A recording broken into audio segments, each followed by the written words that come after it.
Be 2 weeks ready. Emergency Management, Activity 29. Follow along on Toolkit, page 87. Activity 29. Sign up or update your contact information for emergency alerts. Goal: make sure officials can reach you by opting in to your local emergency alerting systems.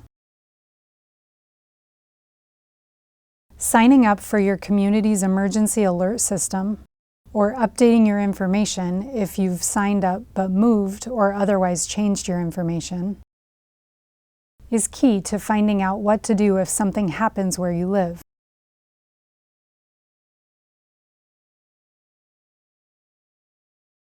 If officials can't reach you, they can't notify you of danger or provide information to help you stay safe.